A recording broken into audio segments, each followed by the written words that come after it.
Hi, welcome to The Growth Gap. This is the Yakima Herald-Republic's Faces of Childcare, where we meet with parents and childcare providers. Tell us a little bit about what it was like in Royal City as a parent of 3 kiddos before the Centro existed. Were you able to access childcare, and what did that look like? Okay. Make it work, babysitters, time off, myself, because there was no babysitters.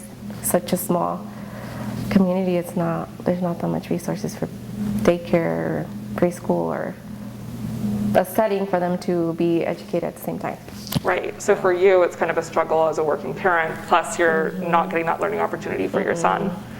So you're juggling both at home, trying to, so when they go to kinder, they're all prepared. Right. And this program does that. Yeah.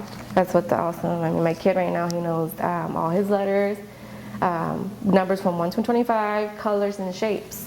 And he's only 3? And he's only 3. And so this resource is pretty new, about 1.5 years, is that right? This center, yep. Okay, and you worked here initially. I worked here, I didn't work exactly in the center, I worked in the migrant program. Okay. So migrant program was just for agriculture. I worked there for 8 years until I moved up to the school district here. But yeah, this one has been open for almost 2 years and they've been going. They have, 3 classrooms open? Mm-hmm. They're trying to get this 4th one open, which next year I think will happen because we're getting a lot of kids hearing about the program, so which is good. And so you're helping provide some of that advocacy and information for parents. Tell us what that is like and kind of what parents already know about and what information you try to bring to them to make them more aware of the resources. So the main common thing about this is they don't qualify. Okay. Parents just assume they don't qualify, but it's this, ECAP is not based on agriculture, migrant is. So ECAP is a totally different requirements of qualified.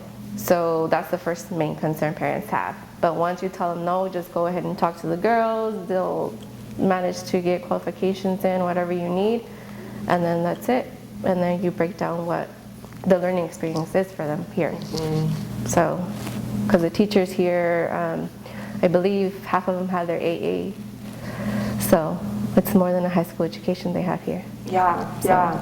So with Royal City not previously having a lot of resources for childcare and early learning prior to this, as somebody who works in the school system, do you expect to kind of see some changes as kiddos transition into the school district? This is my 3rd year working at the school district. Okay. So the first year, there was a struggle of kids that didn't have the preschool. You can tell which ones didn't have preschool setting before and which ones did. So the first year was pretty tough. This year, it was like all even out. All preschool, they're all on the same level. So you see the difference when a child has a preschool setting before they enter kindergarten. Yeah. What grade do you work with? Kinder. Okay, so you're seeing that right as they come in. Yep. Tell us about what those differences are that you're noticing or not noticing anymore. Well, basic fine motor skills. Holding scissors, holding pencil, just the basic colors, basic shapes, all that stuff that they don't get at home, which is understanding because parents do work.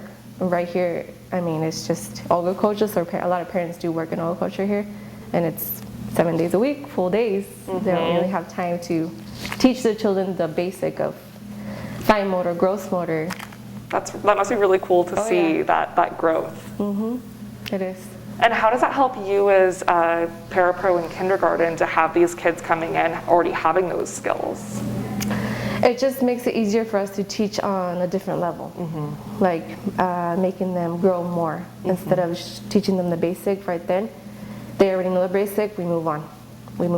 Because kinder is just boom, boom, boom, boom. Yeah. So it's nice when they're already in there knowing the basics and stuff. So they're getting a richer learning once they're in the K-12 because they already have some of those foundational skills. Yeah. Okay, cool, neat. If you were, to be talking with Royal City parents, what message would you have for them, about this program or Royal City resources for parents? Don't be afraid to ask questions. That's the main one. People are just afraid to ask questions. They just see it and they're like, oh, I'm not going to qualify. I'm not even going to go there. Yeah. So you've got this one new really rich resource for families. What more do you think Royal City needs to better support kiddos or parents beyond what this program provides? A lot of parents have children with special needs, disabilities. Mine, myself, he's an IEP for speech. Okay. So that's another thing. that they don't know that the center accepts IEPs. They help IEPs children with goals, therapists that come here or they take them. So the school bus actually picks mine up here and takes him to the school to get his speech therapy, and then he comes back down. Neat. So part of it is just so part of it is just awareness for parents that these resources exist, and another part is making more resources so you can reach more families, basically. For those of you watching, you can read more of The Growth Gap by visiting yakimaherald.com/special_projects/growth_gap. Thank you.